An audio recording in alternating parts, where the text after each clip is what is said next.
It's another week and another brand new episode of the Granny Panty podcast. I'm your host, RubyLynne. If you'd like to follow me, you can go to IamRubyLynne.com. It's all things Ruby. If you'd like to follow the podcast, you can go to thegrannypantypodcast.com.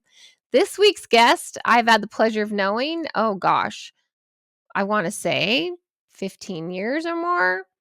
But he has a most interesting job. He is one of the original OG Findoms, but he serves a very specific niche. And I'm excited to have him talk about that today and maybe educate us about it. So help me welcome Master Arch.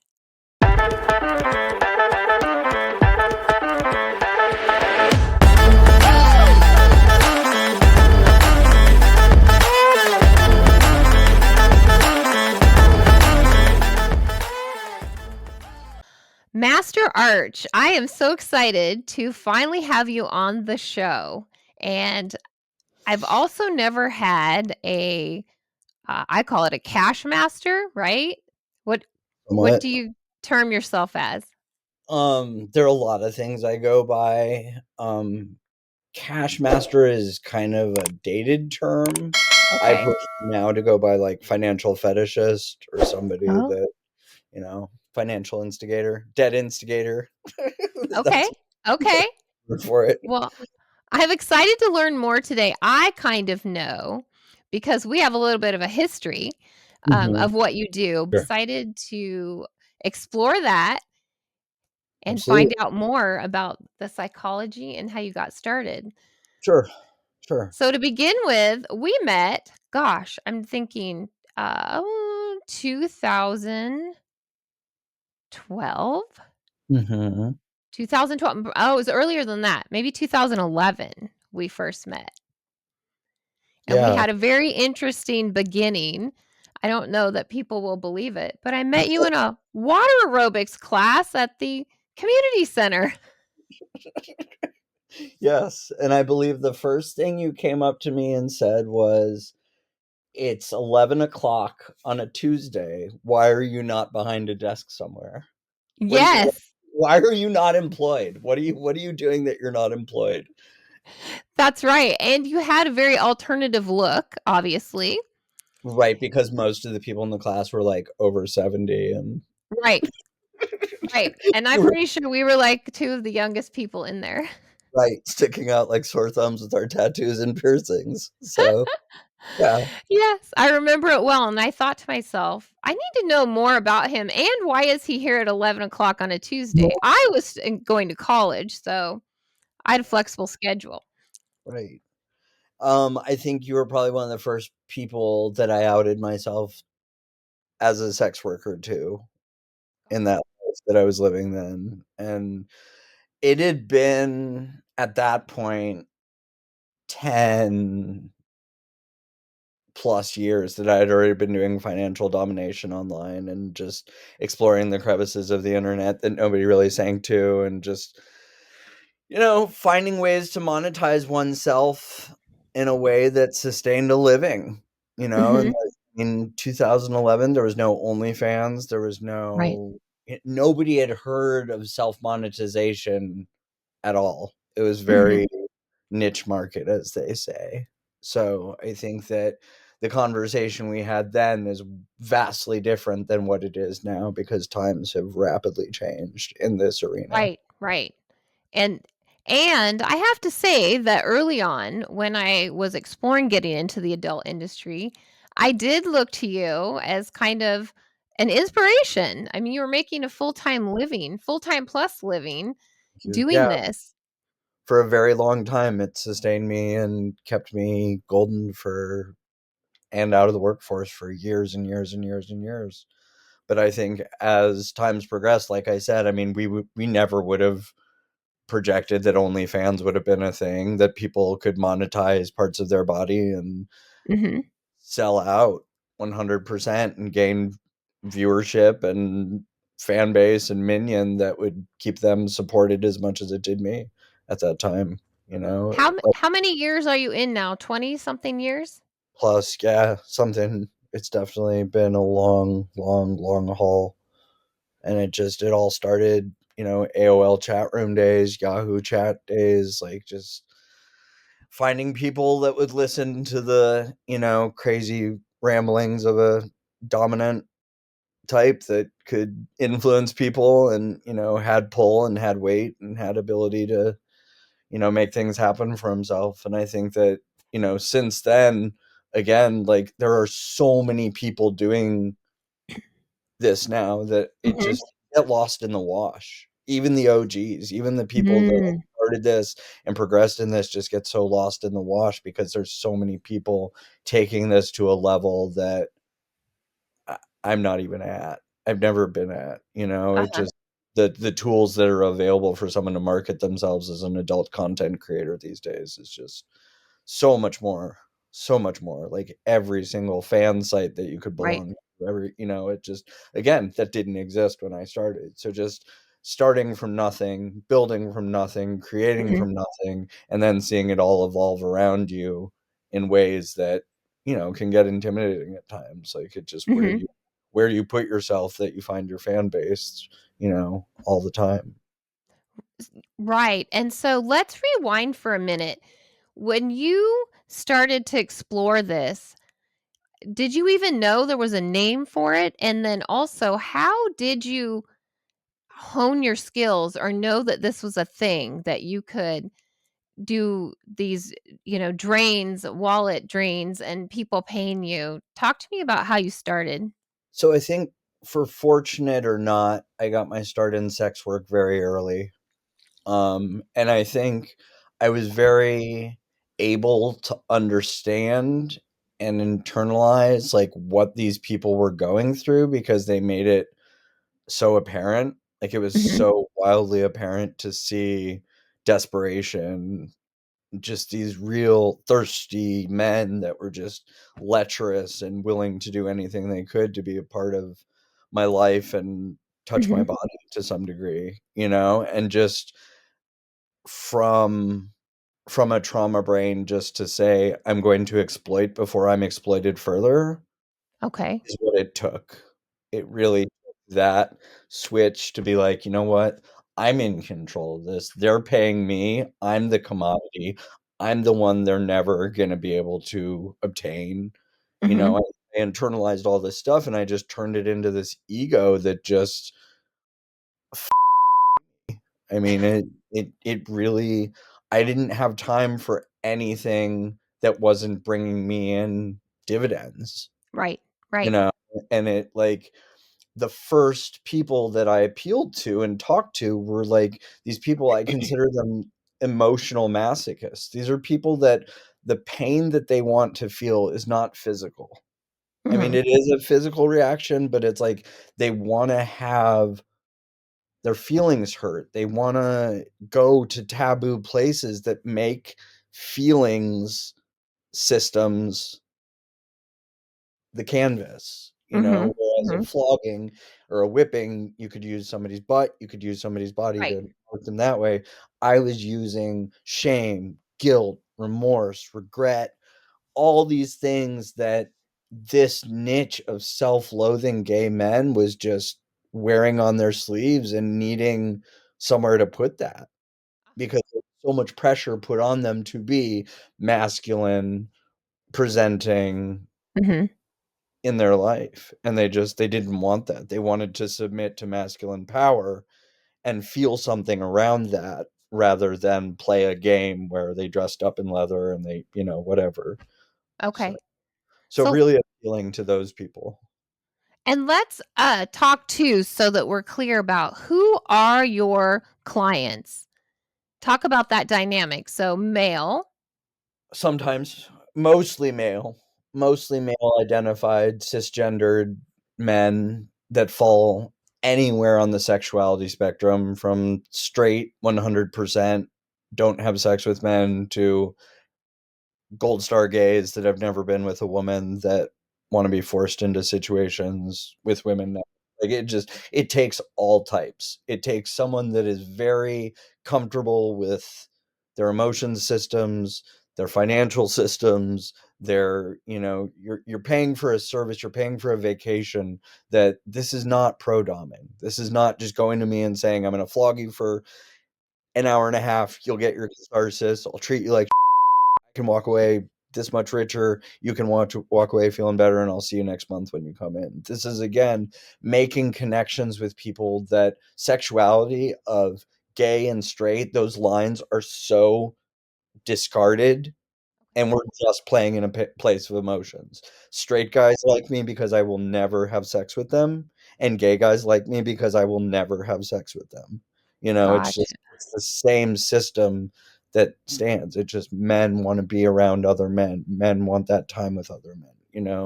And I never really Gotcha. considered myself anything. I have Mhm. sex with femme bodies. I prefer femme bodies to be around and have sex with, but any type of man can present as pathetic in my presence, and I'm down to break that ego down 100%. So early on, when you were learning or tapping into that psychology of the dynamic, did you have a mentor or how did you learn this? How did you develop these skills? Because I know we've talked about that personally between us, but Yeah, we didn't from go into years that and years much of depth. sex work, just from years and years of sex work, and really paying attention to the needs that I was serving. And I've Mhm. caught a lot of flack for being a straight man in the gay world and playing in these spaces that, I was told I didn't belong in. So it just, to be able to not take no for an answer and kind of be like, I had one side of the fence telling me that I was literally pushing gay men back in the closet, and on the other end of things, people telling me that you are providing a service that is so needed within this population, and the need for gentle manipulation, exploitation, like, Mhm. exists. We don't talk about it, but it exists. Okay. So providing a real valuable resource and just kind of standing by that and not backing down when people told me that I didn't belong there. You know, Mhm. Mhm. 'Cause, I mean, it just, again, like, the feelings-based systems that these people are working on, they aren't getting this need met within their population. They aren't getting it met in the mental health world. Like, this is something that really needs to be talked about, as these, again, emotional masochists that are going after feelings rather Mhm. than, it's really, and they exist everywhere. I mean, cuckolding is emotional masochism, financial slavery is emotional masochism. I mean, it exists on deeper levels than just findom. Gotcha. Gotcha. So you're a therapist basically to some degree.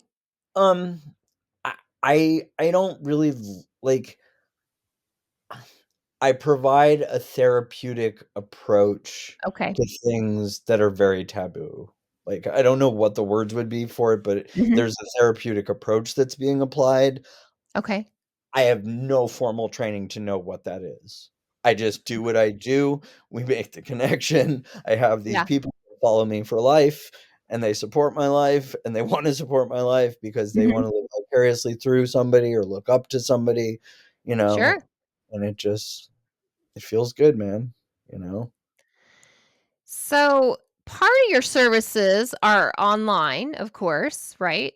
Completely virtual, but you also do I've seen pictures on your social media of, gentlemen worshiping your feet or at your feet, Mhm. that kind of thing. So, do you provide both in that kind of in-person experience as well as virtual? I provide in person for those that deserve it and those that Okay. earn, like, my access to me on that level. Like, I'm I'm one of the only, again, cash masters that does real-time experience and has done real-time experience, and I saw the benefit of doing that early on because that was your portfolio, that was your references that you had. So, Right. yeah, real time can be given, but I think that, again, the vetting process for that is it's so great, and the ones that have shown up for real time are just amazing. I'm always grateful Mhm. for Mhm. people that, can sink to the levels of depravity that I demand of them, and, you know do Yeah. this won't do my bidding, for lack of a better word, and just kinda, like, allow themselves to be that puppet, you know? And so what do you require of those that I call it the top 1 percenters because that's what I say to my fans. They want, "Hey, I wanna meet," whatever. I'm like, "Well, get in my top 1%," which is what we call whales. So, how does somebody get in your top 1% to have that direct access and attention? I mean, of course, money, but there's gotta be more than just sending money, so Personality. There has to be some sort of personality behind them too, because like, the wet noodles are just fucking stupid. Like, it has to engage my mind too, Mhm. to some degree. Like, I have to have some charge. Like, it's Yes. not in my genitals, but it's more in my head of just like, Mhm. "Okay, like, I can see doing this," or I like the taboo nature of this," or "I like the Mhm. emotional masochism that they're exhibiting." Like, it's an emotion that I'd like to play with, but I think that just because you're a bottom doesn't make you a sub. Just because you're a sub, it doesn't make you a slave. Just because you're a slave, it doesn't make you a masochist. So, there's a whole bunch of criteria that we have to talk about before we even get to that point, you know? Okay. How someone presents themselves to me initially, that Mhm. initial message is very, very important because I'm judging immediately on how they Okay. conduct themselves, how I'm gonna be seeing them at their most pathetic, their most pitiful, because it's like, sometimes that's fun to have a pitiful man at the end of a leash, but sometimes it's just like, "Dude, you're cramping my style, like, this is disgusting." Like, Mhm. people are looking at us and not in the way that I want them to, So it just Okay. I think that you have to have personality and you have to have some sense of, like, knowing what you want. I don't Mhm. want I wanna have control. I can dominate submissive, I can't dominate passive. Okay.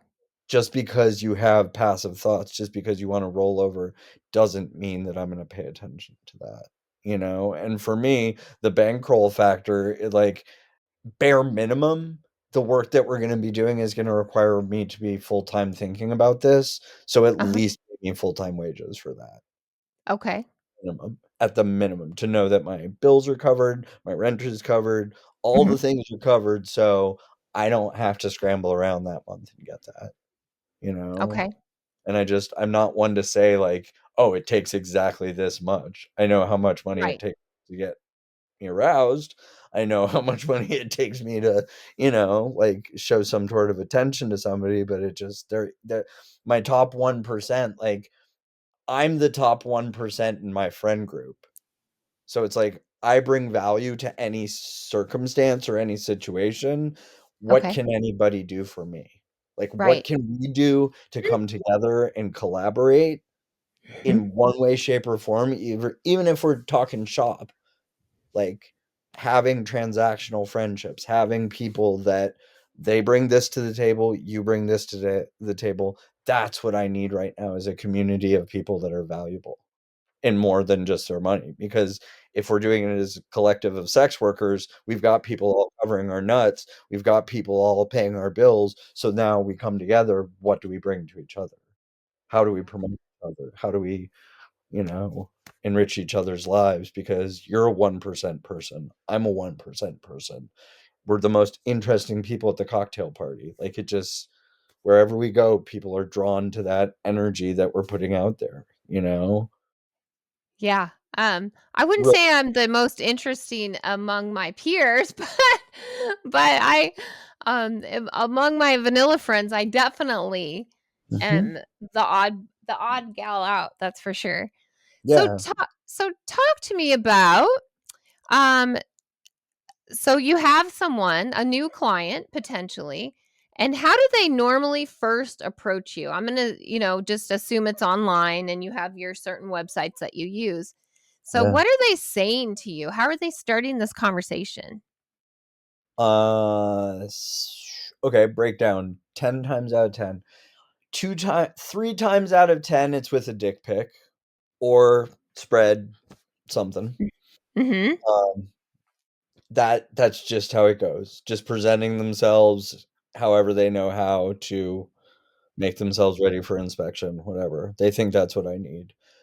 About 2 times out of 10, it's with a silent tribute Okay. somewhere on one of my sites, and then maybe 2 times out of 10, it'll be tribute plus initial message Okay. of just, "Did you get that? You know, can we talk further? I'm interested in you." Mhm. Um, and that includes calling me on Night Flirt, Okay. taking the time to pay per minute to explain Mhm. what it is. That's a great way to get my attention. Finding Okay. me there, calling me there, not wasting my time, and realizing that every minute that I have to spend with you is important is very Gotcha.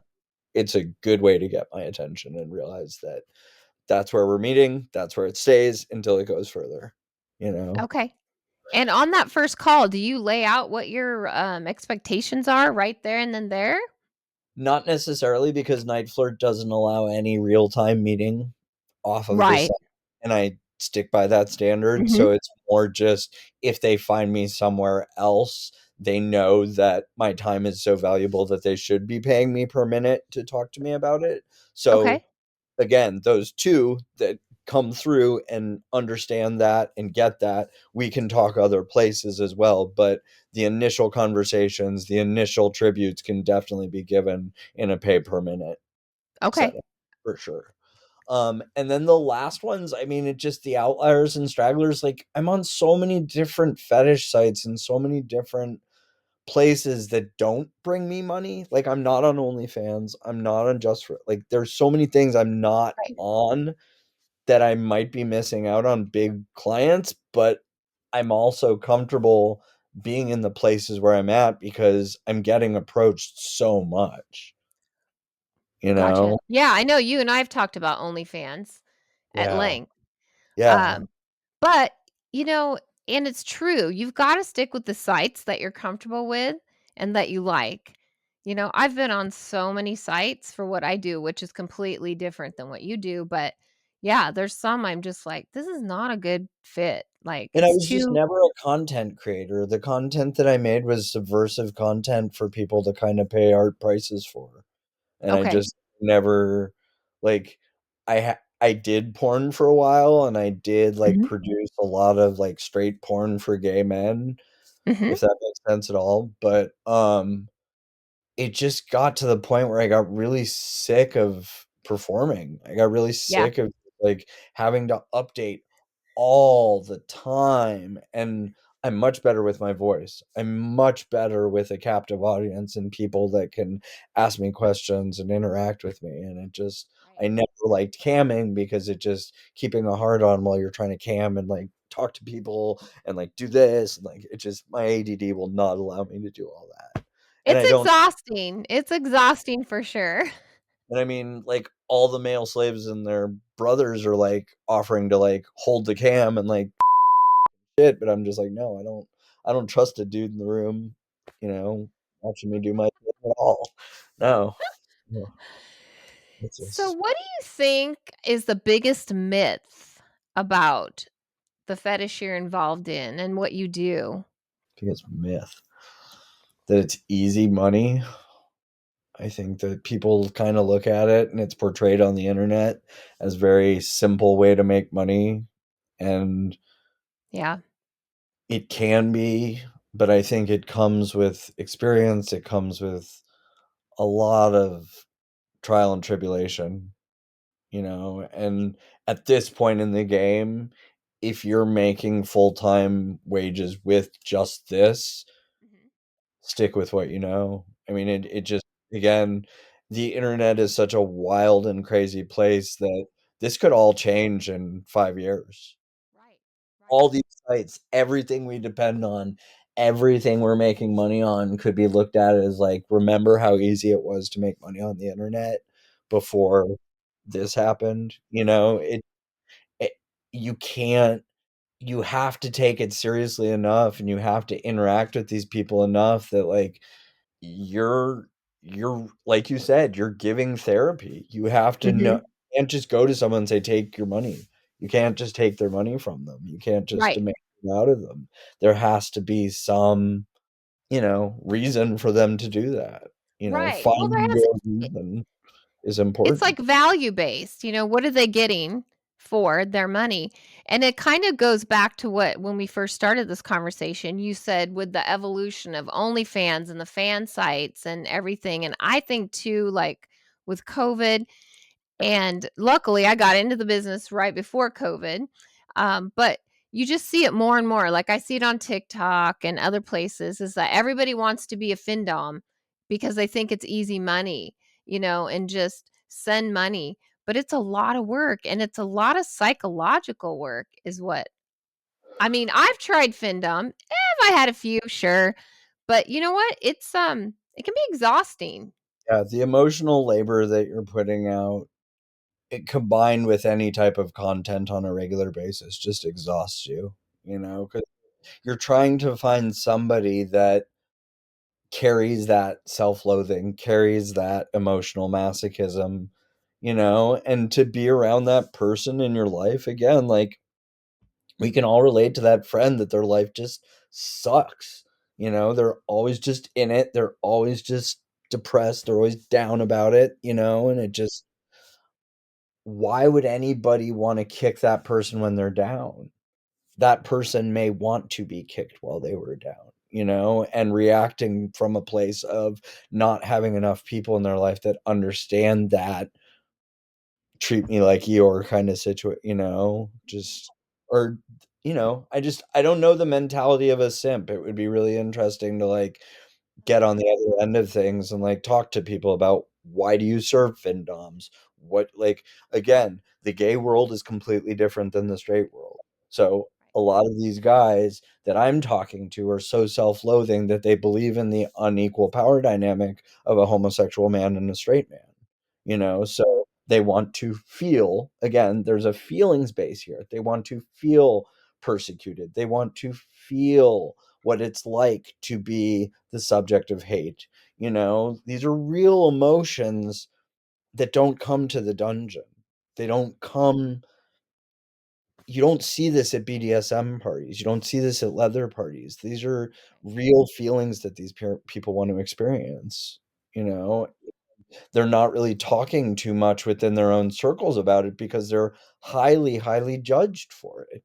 It's, I've got one client that came to me. He was a foot loving race player that his gay friends could never understand the race play part of what he was doing Okay.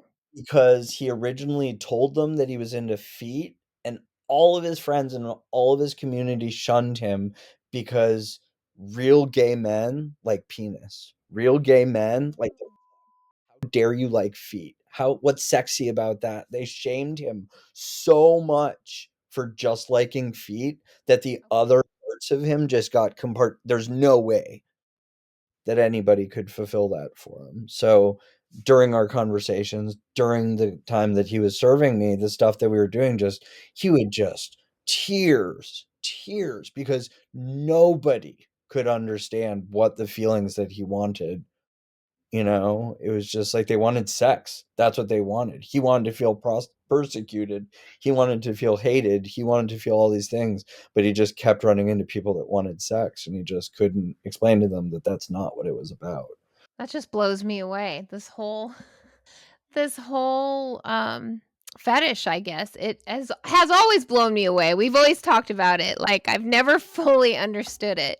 Well, I don't think a lot of people do, again, because like the emotional masochists that I'm working with and the branches of the internet that they hang out in, like, are so toxic. Like the toxic masculinity that they fetishize is so great. And it just, I think any curious bystander could never understand that.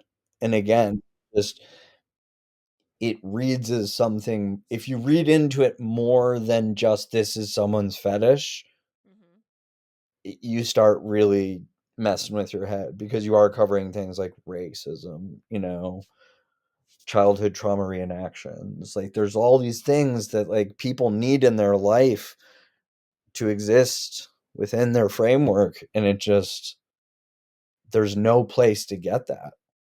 You Gosh, yeah. know, they go to a Right. therapist and they get told you're a victim. You know, like, but if you're going to a pro dom, you can experience the feelings that you need to experience and empower yourself. I know a Arabian dominatrix that is living in shame right now because the sheer amount of Jewish people that have come out of the woodwork asking her for unequal power dynamics and race play, she can't even keep up with.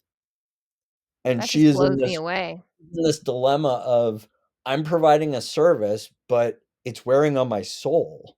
Should Mhm. I really be doing this? Should I really be providing this for these people? And it's like, where else are they going to go? Like, you, Yeah.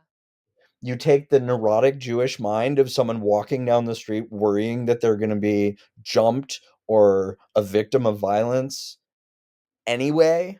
So to go to somewhere to embrace that feeling of persecution, embrace that feeling of violence that you're living with in your head, it's I don't even understand it, but it's an amazing concept of freedom.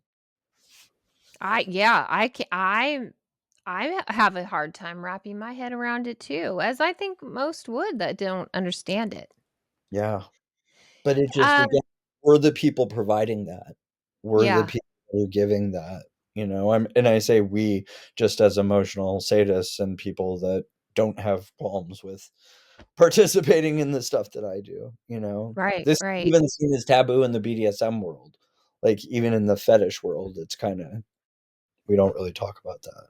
How has that made you feel?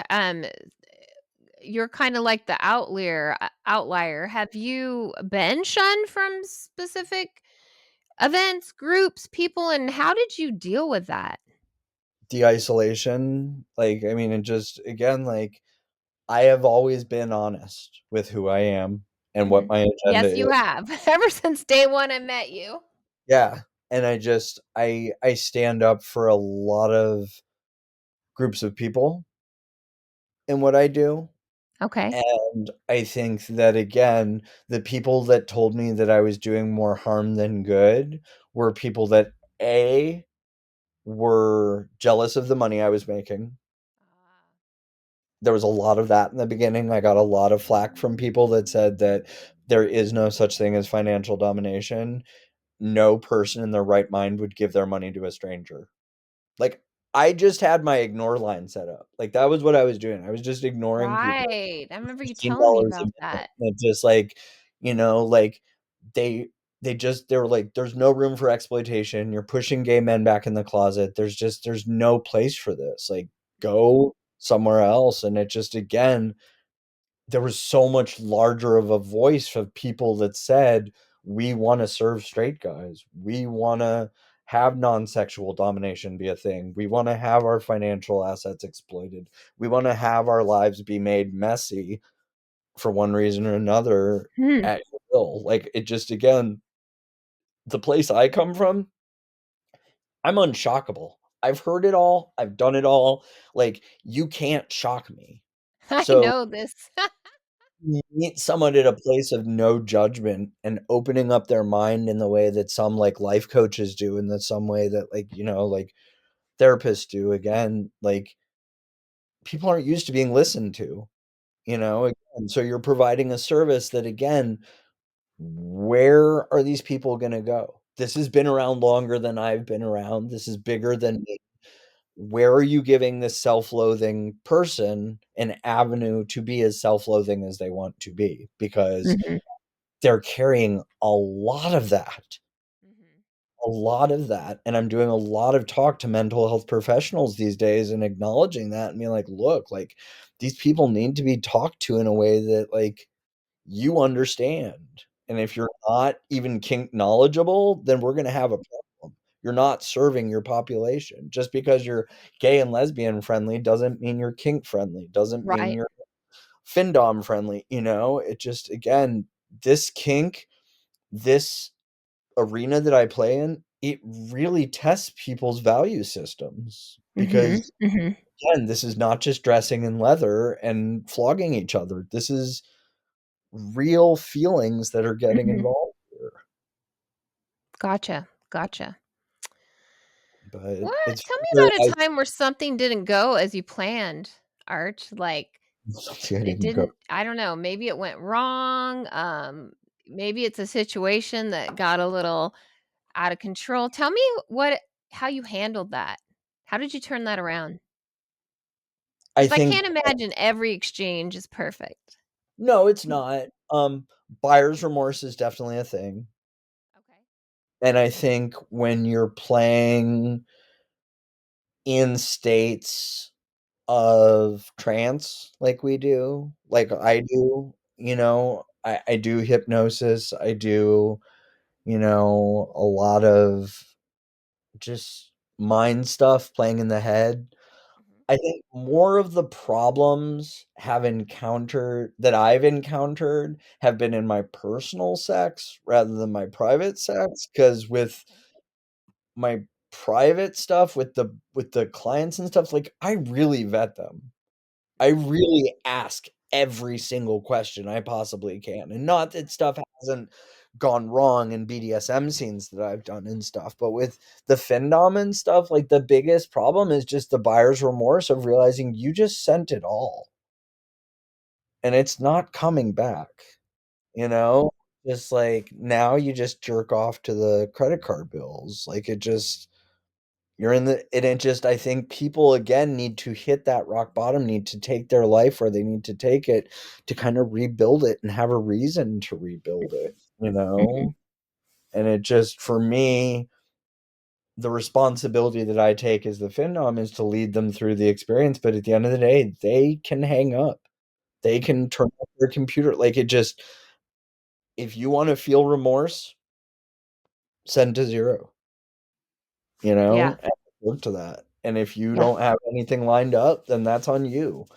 But I need to know that you're gonna be okay, you Yeah. know, doing that, Yeah. and the aftercare that comes with that is reinforcing that you did well and you are gonna be living pretty skintly for the next, month or so. Yeah. What's the biggest tribute you ever got? Can you talk about that? If not, that's fine too. Yeah. I mean, it's big. It's big. I don't talk totals. I don't feel a need to, like, 6 figures in I one?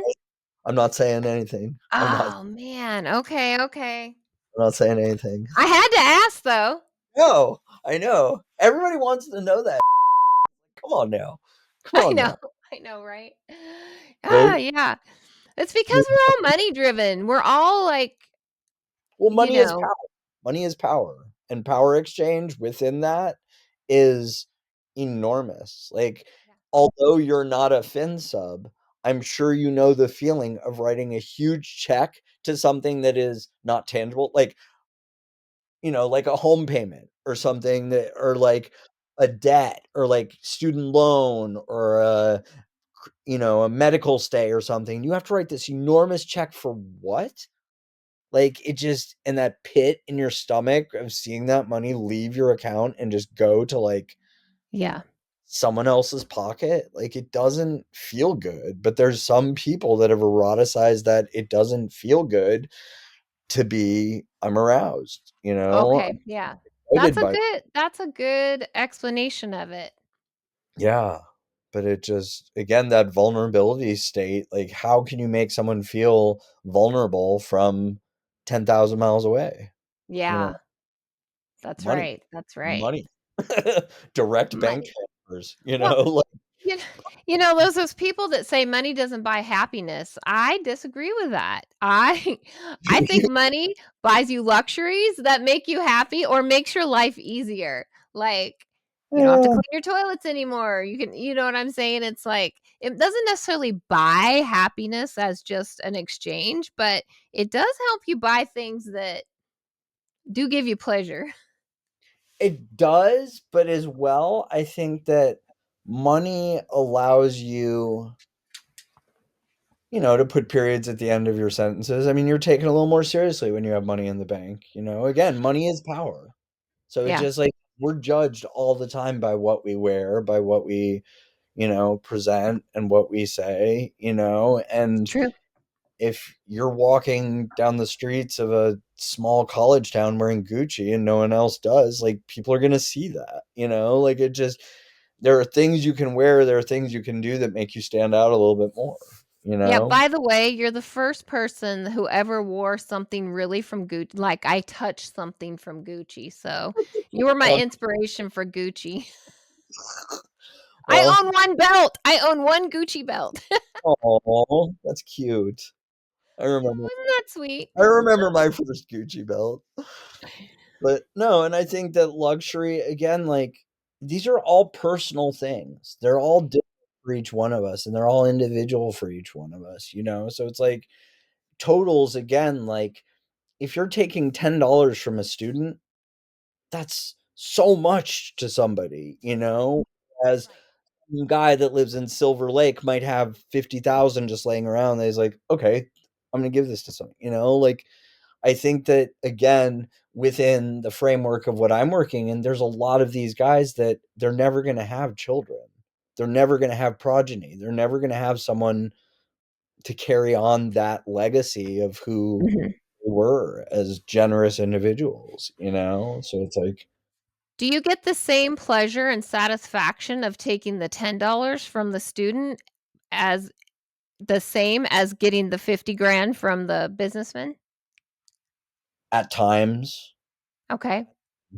at times, again, emotional sadist, I like the feeling of suffering. I like making them suffer. I like knowing that they're hurting. I know we're hurting their finances. I'm a financial sadist. Like, yeah, all for Master Arch. It just, eh, this is where your dick has led you today, you know? And it just, When are you gonna write a book? You need to write a book. soon, soon, Yeah, soon. I would love to Or a read. screenplay. Or a screenplay. Yeah, either one. At the Either moment, one. I'm really, really needing to find community though, because I think I have not found my community of sex positive weirdos that I want to be around more than anything. I've seen the worst of a lot of scenes. The same people that were giving me flack all those years back now are being dismantled for having toxic systems within their BDSM communities. So it's So just like, create one. Create one. no.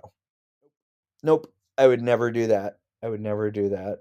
Again, I'm looking for high value people to collaborate with and say, this is what I bring to the table. I can bring money to the table. I can bring fundraising to the table. I can bring this to the table. We all have to be creating content for these people, but make this work within us if we just collaborate and cooperate within each other, and then nobody goes hungry. Nobody's worried about how much they're making because we're all bringing in that much together, and we're all working just as hard for it. We're all top 1%ers putting that in. We can use sub labor for the stuff that needs to be done. There are people out there that get off on serving powerful people. So why worry about breaking a nail around anything? You said money allows you to clean your bathroom. It's like, no, there's a sub guy that cleans the bathroom. Oh, Money yeah, for free, right? And pays you. He pays you to clean your bathroom, right? like, what are we even talking about here? Yeah, like it just Geez, I need to rethink this. yeah, don't They should be you paying me to get the pleasure of cleaning the stains off the commode. right? Right? Right? Okay, You can't I'm contribute. getting into it now. Okay, now I'm starting to get into it. Let me contribute. What can you do for me? What can you do? What makes you special? And if it's the guy that really wants to clean your toilet, we have a place for that. We totally have a place for that. So, Oh gosh. Well, as we close out the show, I've enjoyed our conversation. Very eye-opening. Where can people find you if they want to contact you? And then also, do you do consulting? I will consult. I will happily consult anybody that wants to put the money down to be Mhm, consulted. mhm. I think that that's the thing that I'm finding now more than anything. There is a need for people to teach others, but Yeah. pay your mentors. Like Oh, yes. these people, like the knowledge that me and the people that have this carry, like we're getting reimbursed for this. Like, Right. it just, and it's like the need that one would have to start a fully functional business, like, it takes money to make money. You have Right. to realize that you're investing in yourself. It's not this, "I'll pay you once I get started, you can take money for a percentage from me when I," no, it's not that, like, Right. pimping ain't easy, like, it just stop, like, I don't even wanna, like, for me, it's just more about creating a space where you can be yourself and make money just being yourself, and it's not Right. work.